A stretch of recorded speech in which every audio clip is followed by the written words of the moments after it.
everybody, episode 650 of the podcast, Assuming America, the Outdoor Sports Podcast, presented by Betfred Sportsbook. It is Tuesday, January 10th, 2022. People, I hope everybody's doing. I hope everybody is having a great day, and I hope everybody, well, I hope none of you are TCU Horned Frogs fans. That is right. A little bit of a different episode today. This is a quick post-game national championship reaction show. I'm actually recording in a hotel ballroom after the game. TCU plays Georgia, and it was a bloodbath. We're going to talk about this game from all angles, what it means for Georgia. Yes, they are the new Bama, most dominant win on a big stage I've ever seen. What makes Georgia so special? All that good stuff. Talk a little bit about Stetson Bennett. Talk a little bit about TCU, what this actually means for the future of college football and the college football playoff. We will talk about it all. By the way, if you're watching on YouTube, your boy is a complete disaster. Got caught in a rainstorm coming back. But these are the sacrifices that I make at about, 1:15 Eastern time on the night of the national championship game. Before we get started really quick, do want to thank our presenting sponsor, Betfred Sportsbook and the Betfred Sportsbook app. By now, you know the drill. Started in 1967 in the UK. Over 1,600 shops in the UK. They have come to the United States and made a major splash. They are the presenting sponsor, not only of Aaron Torres Media, but also of the Cincinnati Bengals, the Colorado Rockies, the Denver Broncos. And what I love about working with Betfred, what I love about working with them, is that nobody does more for their customers than Betfred. I've told you a million times. They threw a big New Year's Eve bash on the launch of Ohio sports betting just a few weeks ago. First pitch of the Colorado Rockies games has been thrown out by Betfred Sportsbook customers. Of course, the Denver Broncos tailgate. We have actually sent listeners of this show to that tailgate. And here is what they are doing for you in the new year. I could not believe when I heard this. Bet 50 on any game. Get up to $1,000 in free bets. Actually, 1,111. Here's how it works. Basically, bet 50, you automatically get 111 in free bets. Then, for the first 5 weeks that you are signed up, they will insure you up to $200 a week on your bets. You can make 200 in free bets every week. And if you lose it, Betfred gives it back to you. Thank you to Betfred. Thank you to our presenting sponsor, the Betfred Sportsbook app. Again, bet 50. Get upwards of $1,100 in free bets, courtesy of the Betfred Sportsbook. With that said, though, as I sit here and stare at myself in a hotel ballroom, my hair's a mess, my face is a mess. As I said, at least I am not a TCU fan. And so with that said, let's get to the topic of the day. And the topic of the day, today's show is going to be pretty straightforward, okay? We are going to talk national championship game. Today's just a reaction to the national championship. Later in the week, we'll probably get back to some hoops. We have some big games, Arkansas, Alabama. We'll probably talk more Calipari in Texas because the report out from Travis Branham on Monday was that John Calipari very much is considering an offer from Texas, or at least would consider it if he was given it.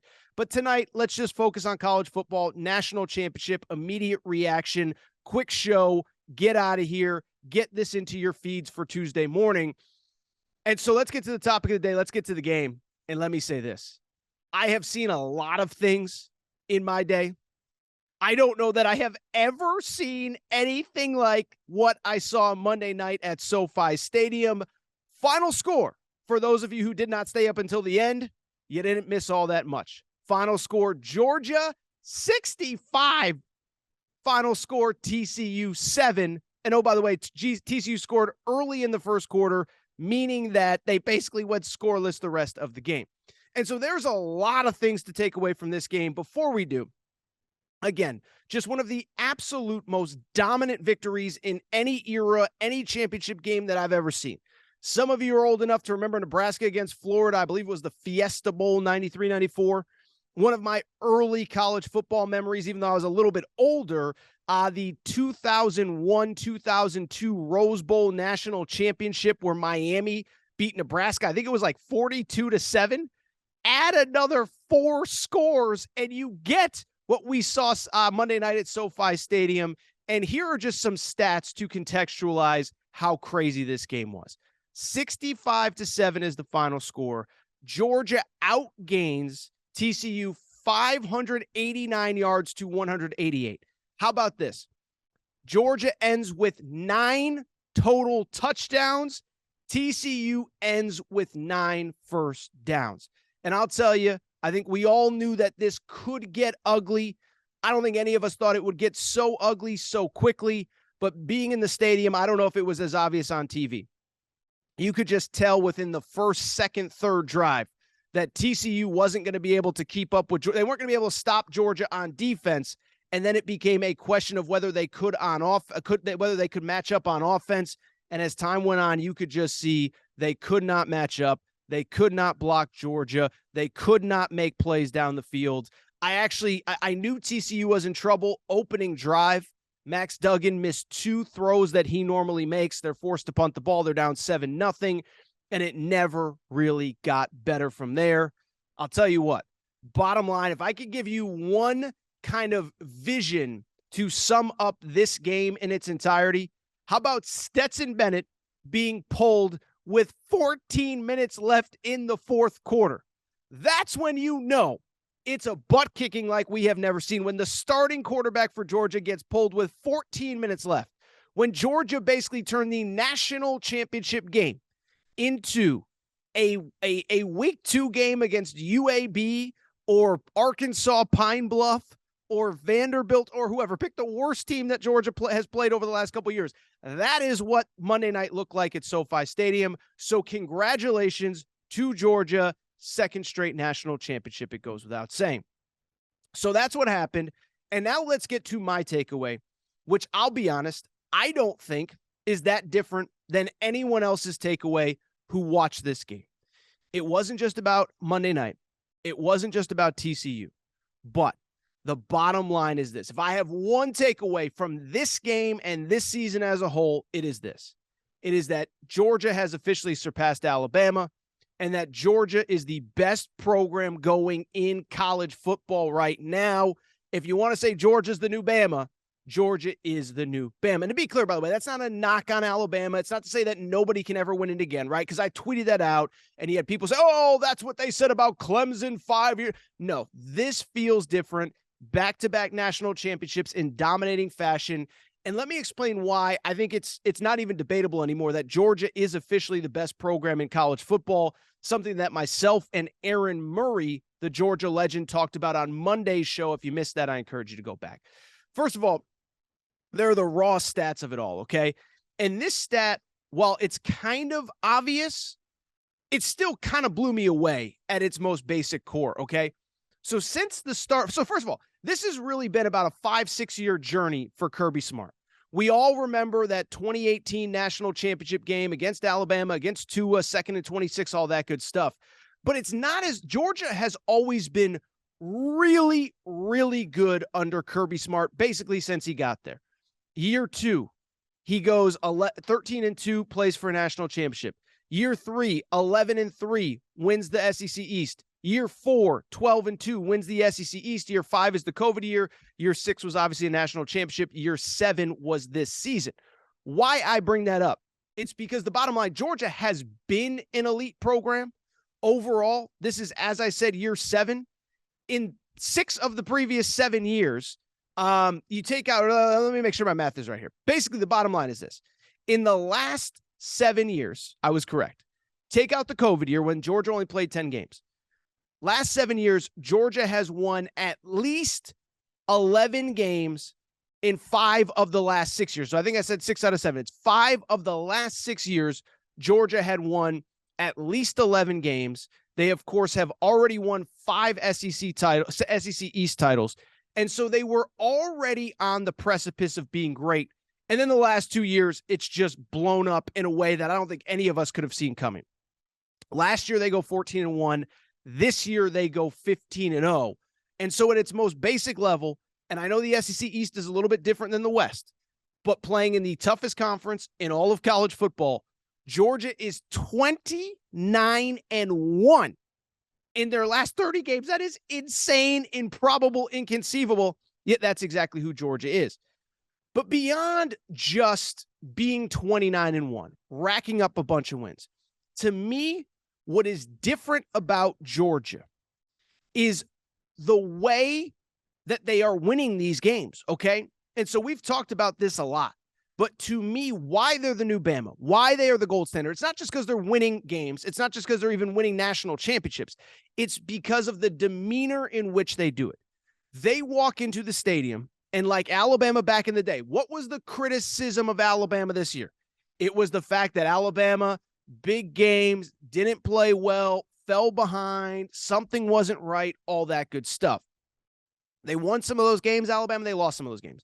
Well, Georgia, the one thing you can say about them, they walk into the stadium wanting to rip your – this is where I think the difference is. This is where I think they've elevated. They went from that team that didn't know if they could do it to now they walk into your stadium wanting to rip your heart out, and that's basically what they do.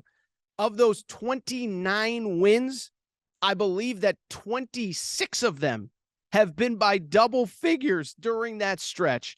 They did struggle, of course, against Ohio State. That's not to take away from what happened with Ohio State. But that's what stands out. It's not just that they're winning. It's that they want to walk into the stadium and rip your heart out.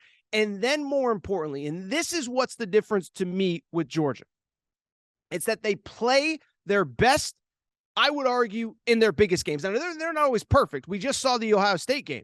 But let's not forget, they were down a lot of points in that Ohio State game. They scored 18 points in the fourth quarter.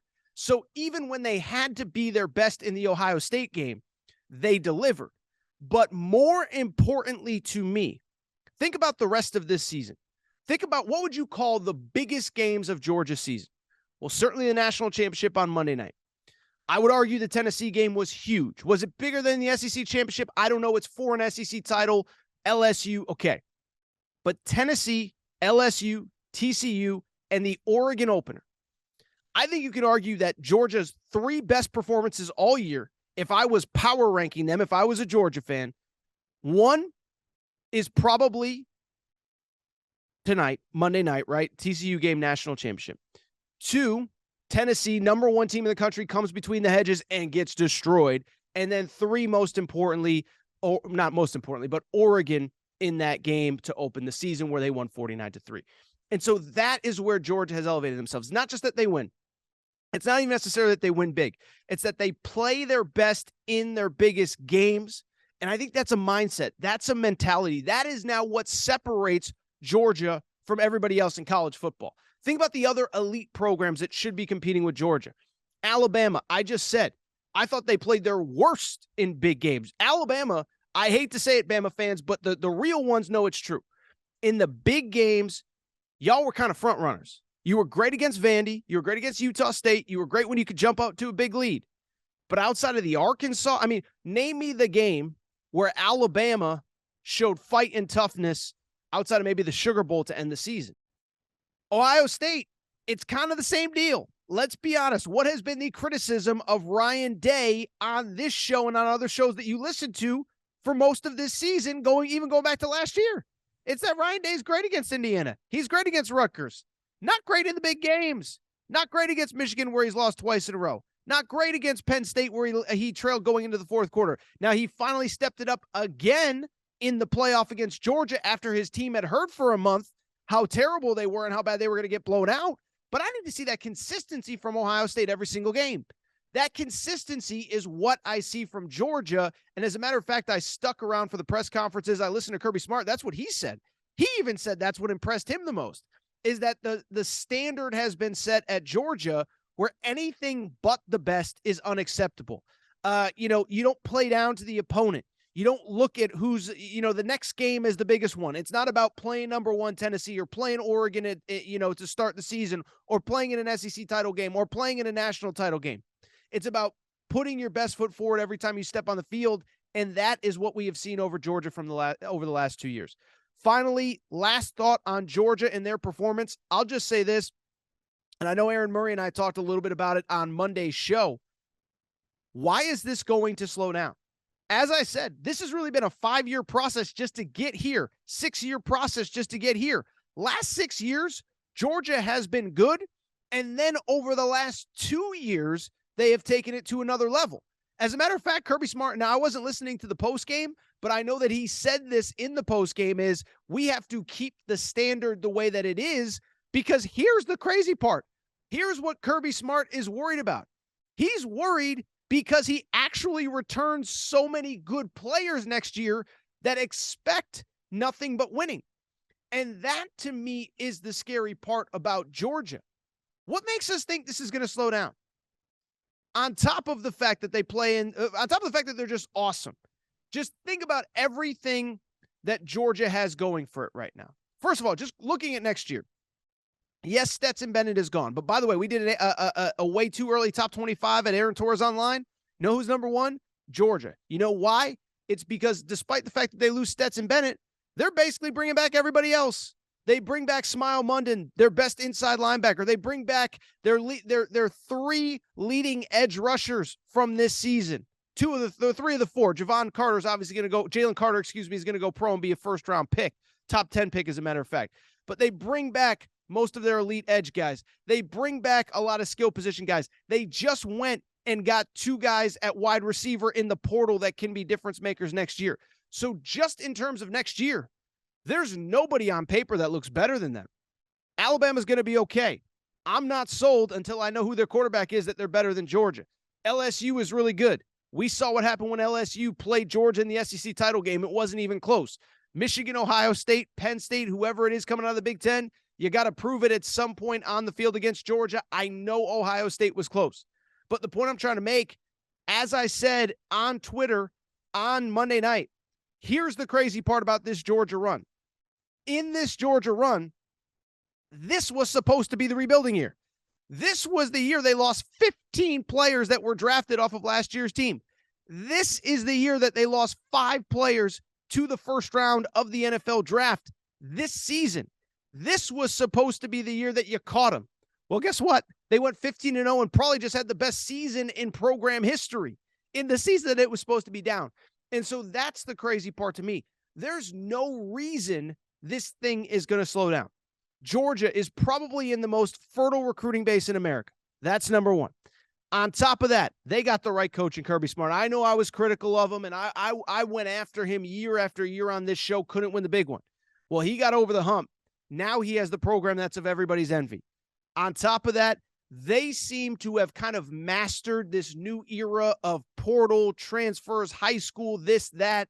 Really didn't have that many guys transfer out, all things considered, last year. And you know what was crazy? They didn't take any transfers in. Kirby Smart, to start the season, said, I'm only going to take a transfer if I think somebody is better than the guys that I have in my building. So what he was basically saying was, of every guy in the portal, there wasn't one guy that could help Georgia this year. And so why I bring it up is coach, program, recruiting base, NIL is in good shape. Kirby Smart talked about the fact that his NIL program, all 95 guys on this roster, 85 scholarship players plus walk-ons, have NIL. I don't think this thing is slowing down anytime soon. And so when you add it all up, when you add in everything, this program is now the standard in college football. Doesn't mean that Alabama can't come in and win it next year. Doesn't mean, by the way, Michigan's going to be good. Ohio State's going to be good. Penn State, Notre Dame, USC, they're all going to be interesting. But right now, today, Georgia is the gold standard in college football. Congratulations to the Georgia Bulldogs on your second straight national championship.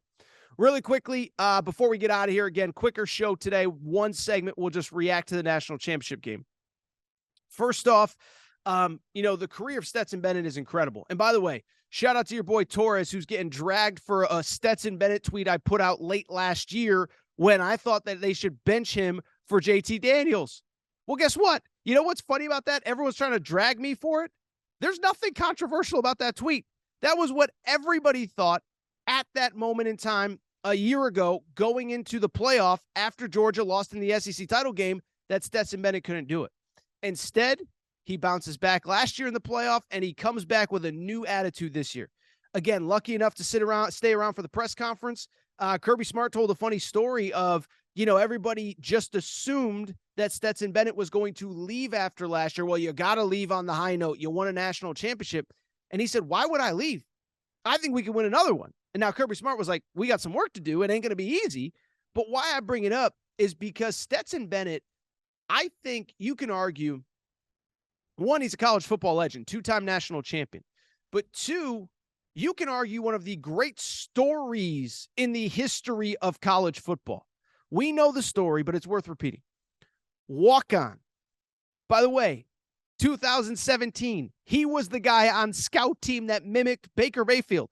Baker Mayfield's already gone from college, first pick, benched, started, bust, second team. Now he's on his third team here in Los Angeles. Stetson Bennett played against him in college. That's how long Stetson Bennett's been in college. But what you can't deny about this guy, he's a college football legend, and he is one of the best stories ever. From walk-on in 2017, leaves Georgia, comes back. I think he was 5th or 6th on the depth chart as of 2 or 3 years ago. Loses the job to, doesn't get the job out of fall camp last year, goes to JT Daniels.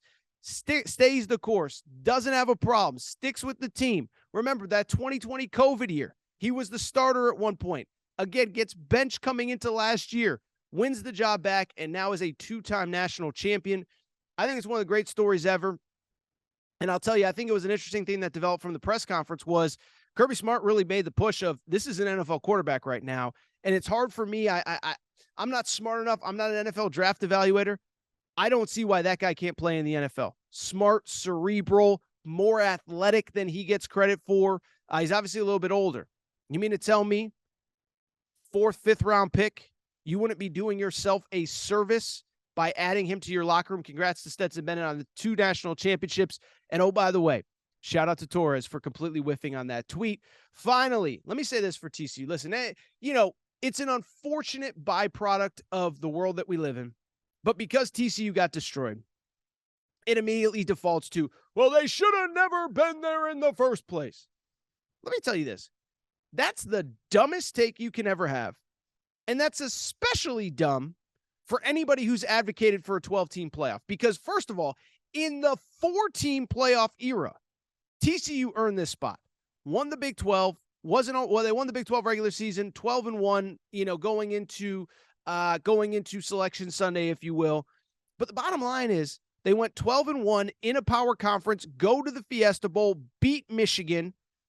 And I know they got outgained by Michigan, and Michigan was probably the better team. If J.J. McCarthy doesn't throw 2 interceptions, they probably don't win that game, but they did win the game. And so the idea, by the way, if you saw me jump up on YouTube, it's because the lights are trying to go off here while I'm recording. I'm trying to get this show done. But the idea that you can say that they didn't belong, what are you going to do in a 12-team playoff? Well, we got eight teams like TCU that are in it that have no chance against Georgia. So I think TCU is a great story, and I think it's a good thing for college football. I think it was good to have some fresh blood, and I'll be honest. I saw what Georgia did against the 10-win Oregon team.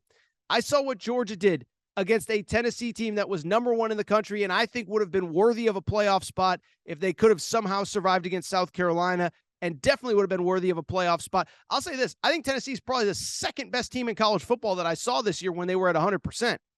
Georgia destroyed them. So don't tell me TCU wasn't deserving, because Georgia nobody was beating Georgia on Monday night at SoFi Stadium, including the Rams, who play at SoFi Stadium and stink.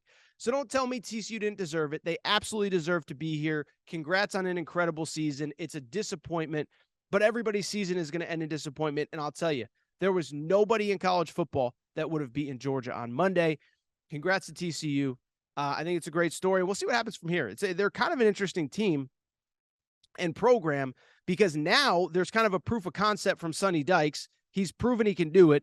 They did really well in the portal this offseason. And I think in this new world of college football, remember, 6 automatic bids into the 12-team playoff. I think TCU is very nicely positioned to have success in the Big 12 going forward. All right, I think that's it for this episode of the Aaron Torres Sports Podcast. Forgive me, but my hair's a mess for those of you still watching on YouTube. And the lights are going out here in the hotel. It is time for me to get out of here. It's time for me to go home, go to bed, give my little puppy a kiss, and snuggle up for the night. If you're not subscribed to the Aaron Torres Sports Podcast, please make sure to do so. Apple, Spotify, Amazon Music, Google Music, wherever you listen to podcasts, make sure you're subscribed. Make sure to rate and review the show. Go ahead, give us a quick 5 stars. If you could go on Apple, give us a quick 5 stars. I'd appreciate that. Subscribe on YouTube channel blowing up. And I think we're going to have fun on this show over these next couple weeks and next couple months. We're still going to talk a lot of college football. We'll start to react, I think, this week to some of the way too early top 25 stuff, who's actually set up to have success for next year. And then on top of that, we'll start talking college hoops, man. Arkansas, Alabama on Wednesday, Virginia, North Carolina this week. So it's going to be a fun time, and this show ain't slowing down. And oh, by the way, between the Jim Harbaugh rumors, the John Calipari rumors, we're going to have plenty to talk about. So it's time for me to get out of here. Quick show tonight, fun show, lights going off in the middle of the show. But listen, these are the sacrifices that I make for you guys and girls, and it's time for me to get out of here. Shout out to Doran Craig. Shout out to Rachel, who hates my voice. Shout out to JJ Redick, you F-head. Unblock me, bro. I'll be back on, I don't know yet. We'll figure out when I'm back. New episode of the Aaron Torres Sports Podcast coming soon.